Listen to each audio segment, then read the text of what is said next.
আসসালামু আলাইকুম ওয়া রাহমাতুল্লাহি ওয়া বারাকাতুহু। শাইখ, ওয়ালাইকুম আসসালাম ওয়া রাহমাতুল্লাহি ওয়া বারাকাতুহু।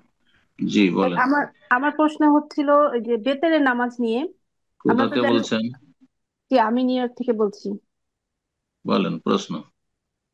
যে বেতের নামাজ তো আমরা জানি 1 3 5 এইভাবে পড়া যায়, কিন্তু আমার প্রশ্ন হচ্ছে যে কোনটা পড়া উত্তম।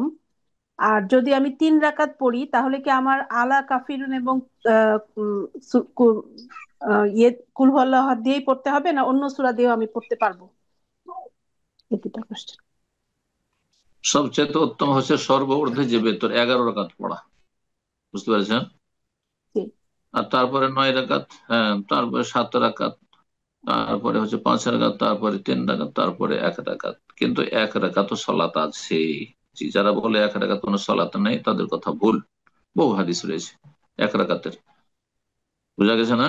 সবচেয়ে উত্তম হচ্ছে 11 রাকাত বেতর পড়া। জি। আর ভেতরে বিশেষ সূরা পড়তে হবে এমন কোনো জরুরি নয়, তবে যদি 3 রাকাত পড়েন, প্রথম রাকাতে সূরা ফাতিহার পরে সূরা আলা সাব্বিহ ইসমা রাব্বিকাল আলা, দ্বিতীয় রাকাতে সূরা কাফিরুন, তৃতীয় রাকাতে সূরা ইখলাস পড়া সুন্নাত মুস্তাহাব।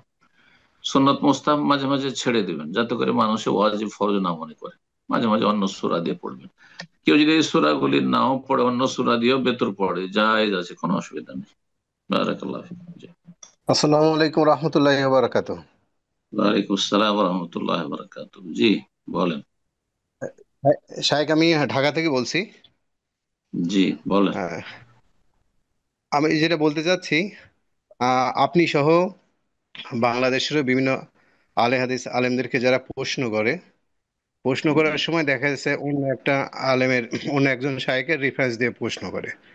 তো হুম, প্রশ্ন করার ক্ষেত্রে যে যে শায়েকের রেফারেন্স দিয়ে প্রশ্ন করে, ওনার কথাটা পুরাটা হয়তো মেমোরিতে থাকে না, কিংবা পুরাটা বলতে হুম, পারে না। হুম, আংশিক হুম। কথা একজন শায়েকের কথা আরেকজনকে বলে।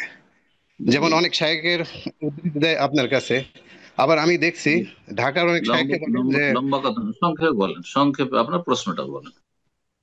জি জি, আপনার প্রশ্ন। এই যে একজন শায়েখের কথা আরেকজন শায়েখের কাছে যেটা বলা হয়, এখানে তো যারা এরকম নাম ধরে বলবেন। খণ্ডিত নাম প্রশ্ন, নাম ধরে বলা যায় না। নাম ধরে বলবেন না, আমরা হ্যাঁ, নিষেধ করি। জি, কিন্তু এরকম নাম নাম না ধরে এরকম যদি যারা বলে, প্রশ্ন করে, আর সে যদি অসম্পূর্ণ বলে তাহলে সে গুনাহগার হবে। জি। জি জি, বাকি আপনার কোনো শায়েখ কথা এই থাকলে বলুন। ক্ষেত্রে, যারা প্রশ্ন করে তাদের জন্য কি নসিহত করবেন? পাশাপাশি যে বললাম তো, শায়েখরা দেখা যাচ্ছে এটাই যে নসিহত। ওই একজন অসম্পূর্ণ শায়েখ কথা অন্য বললে, ওই, আপনার প্রশ্ন থাকলে বলেন, বলছি। জি, প্রশ্নটা হচ্ছে, অনেক সময় শায়েকরাও দেখা যাচ্ছে যে ওই প্রশ্নকারীর প্রশ্নটাকেই সঠিক ধরে নিয়ে অন্য শায়েকের বিষয়ে অনেক সময় বিরূপ মন্তব্য করে। না, ও তো এই নাম নাম ফিতনা ধরে থেকে, নাম ধরে তো বলেনি। যদি যদি নাম ধরে বলে সে তো ভুল করেছে। কিন্তু নাম জি না জি ধরে যদি বলে তাহলে জায়েজ আছে, যেমন প্রশ্ন হবে তেমন উত্তর হবে।